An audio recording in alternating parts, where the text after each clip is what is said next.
கன்னி ராசி நேயர்களுக்கு 2025ஆம் ஆண்டு சனி பயிற்சிகள் ஏற்படும்போது என்னென்ன மாற்றங்கள் ஏற்பட போகிறது? நம்மளுடைய கன்னி ராசிக்காரங்க கடந்த 2.5 வருட காலமாக சனி பகவான் கன்னி ராசிக்கு 6ஆம் இடத்துல அமர்ந்தீங்க. 6ஆம் இடம்ங்கிறது கும்பராசியாக வரும். ரோக சனியாக அமர்ந்த சனி பகவான் தற்போது மார்ச் மாதம் எண்டிலிருந்து உங்கள் ராசிக்கு 7ஆம் இடமான மீன ராசிக்குள்ள நுழையிறார். அப்போ அது கண்டக சனி எங்களுக்கு. அப்போ இந்த சனி பெயர்ச்சி காலங்களில் நம்மளுடைய கன்னிராசினியர்களுக்கு என்னென்ன மாற்றங்கள் ஏற்பட போகுது, என்னென்ன விஷயங்கள்லாம் கன்னிராசினியர்கள் கவனமாக இருக்க வேண்டும் என்பதை பற்றி பார்ப்போம். வீடியோ முழுமையாக பாருங்கள்.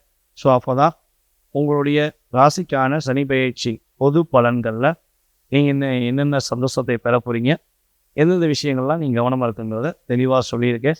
ஸோ பார்த்தீங்கன்னா கட்டாயமாக நீ கடைபிடிச்சிங்கன்னா சொல்ல விஷயங்கள் அனைத்துமே உறுதியாக கோச்சார பொது பலன்கள் ரீதியாக நடக்கும் என்பது ஜோதிட ரீதியான என்னுடைய கருத்து.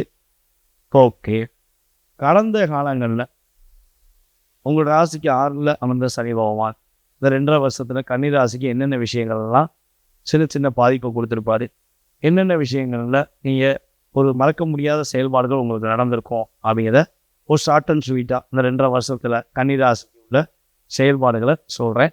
ஸோ அது மாதிரி நடந்ததா அப்படிங்கிற செக் பண்ணிக்கோங்க. ஸோ மேபி நிறையா இருக்கும்.